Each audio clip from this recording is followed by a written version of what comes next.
Hello, good afternoon. My name is Kristen Nicole Law-Sunnyboy. I am Lower Yukon Athabascan Caribou Clan from Tanana.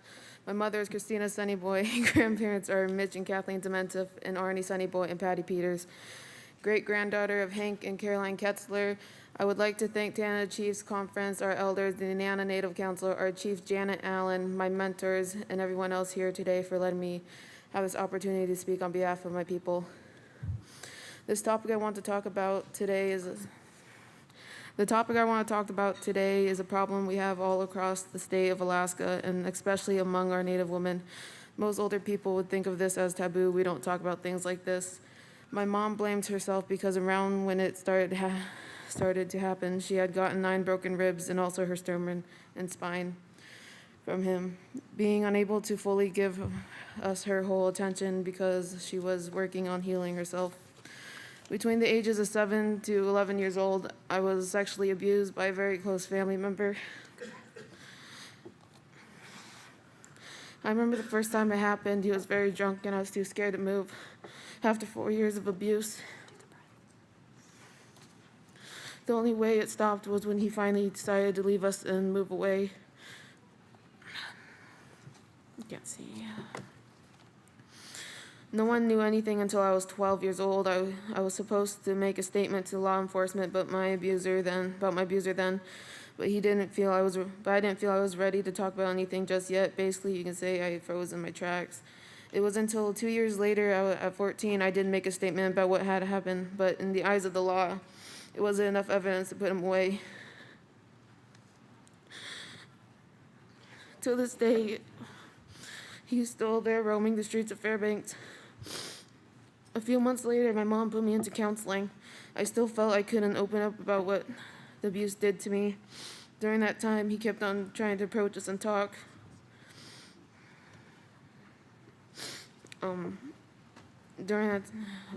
My mom moved us around a lot within the state of Alaska for 2 years. I was in counseling for about a year. My therapist didn't feel I was getting the help I needed or that I was being open about what happened to me. What I was actually trying to do was distance myself from what had happened and to get as far away from it as possible. The non-native facility I was going to didn't understand my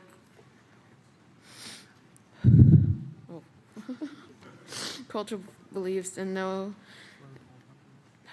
Okay.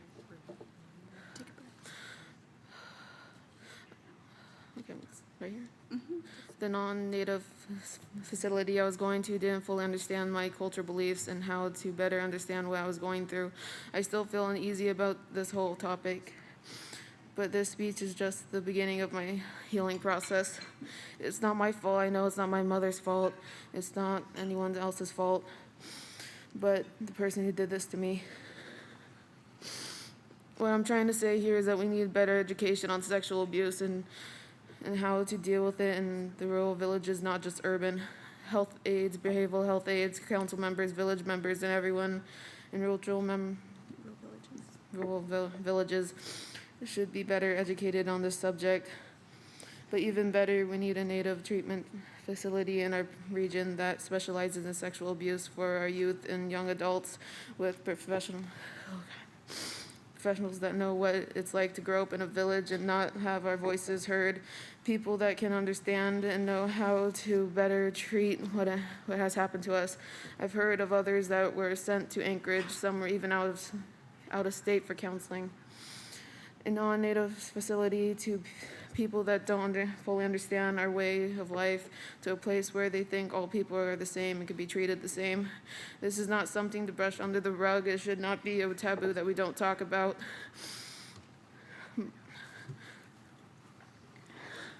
We must all support and empower each other when someone, be it a young girl or boy, a woman, or even a man, comes up to you saying someone did something like this to them.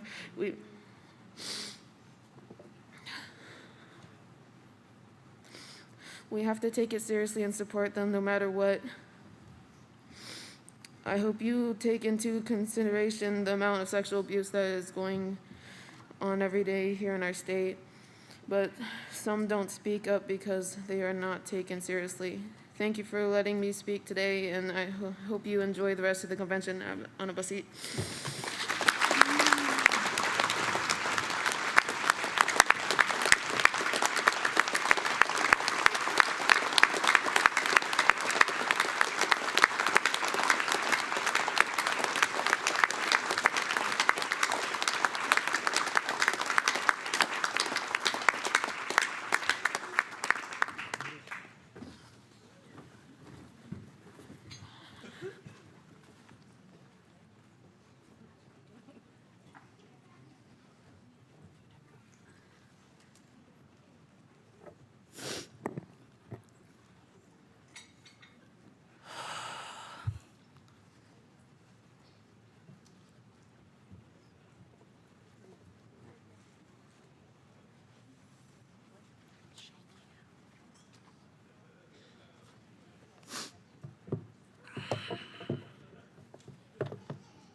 Pissed off beats scared every time.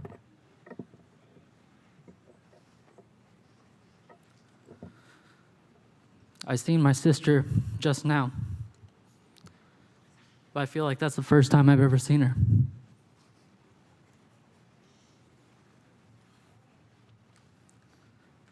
It's hard to come over and to get over things like that. And this is a really extreme case. It's a lot further than a lot have seen, but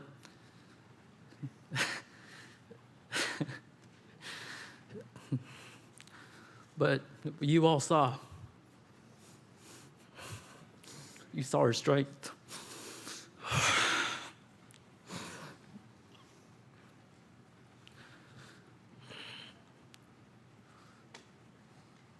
That takes a lot of fortitude, willpower, to clear your mind and to say what you need to say. Because we all know that not everyone people are shy.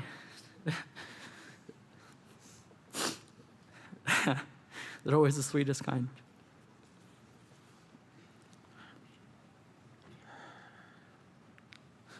But I think this is one of the happiest times of the year because we're all together. And just yesterday, we were all, it's just so nice to like reminisce and just like listen to stories. It's like the only thing we're missing would be like a campfire.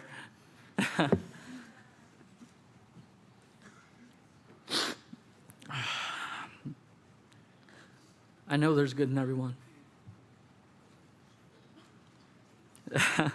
It's hard.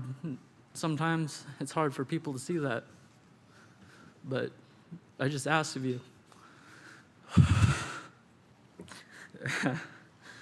please be very patient with them and give them the time they need.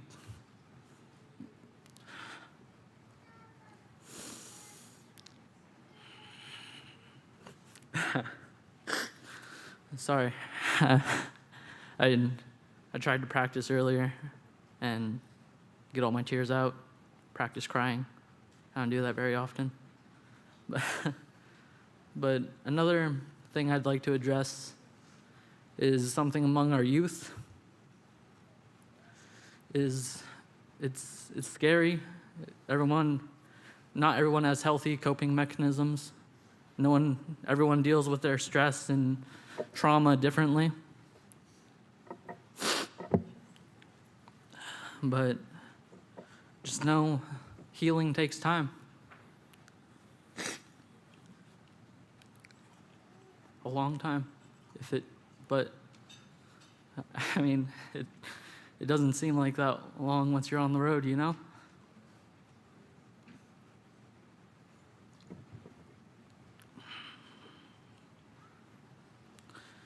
So always, please try to connect with everyone and know that they can change. No matter what how many wrongs that have happened, that I've done, sins, repent, realize, adapt, overcome, and just listen. I thought I'd be bawling up here. I didn't think I could get up here and take this speech, but I looked in the mirror and I saw this, and it's just beautiful. It's my great-great-grandmother's art. And it was passed down, and I have it today, and I feel good. I have this. Jerry Isaac gave this to me when I graduated from high school. And I like to wear it because I know that my grandpa gave it to him at a potlatch. And it's beautiful. It's one of the most beautiful things I've ever seen.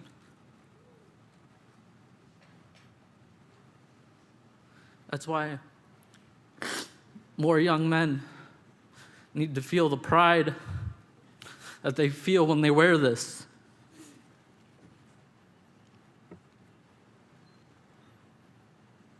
It doesn't matter how disconnected you can be, how you feel like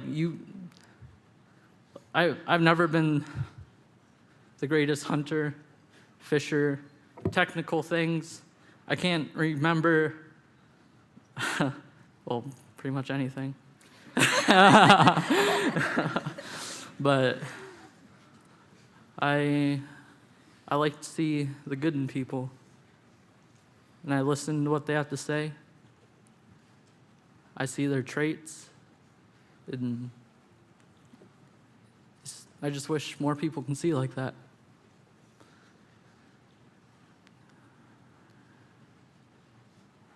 But pride can come from more than just this. These are material things. It's sad that the world, how it runs now, is run off of material things. It'd be a lot easier if humans would just be human. So,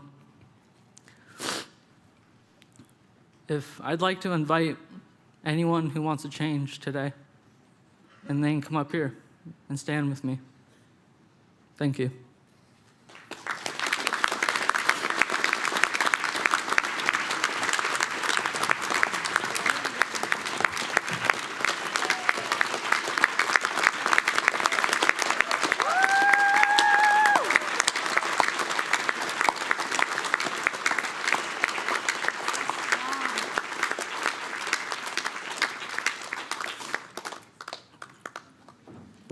And I'd like to give a shout out to my Aunt Sunny, my Uncle Vernon. They've taught me many lessons. And I've learned from all of them. And through thick and thin, all I can see is the good in Vernon. He has the softest heart.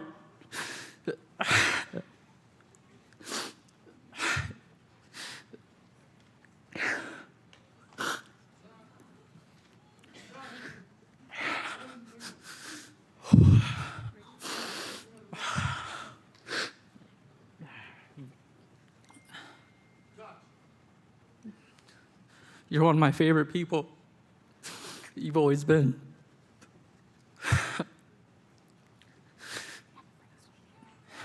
And Sonny is a comedian. That's why I always try to make people laugh. My auntie's hilarious.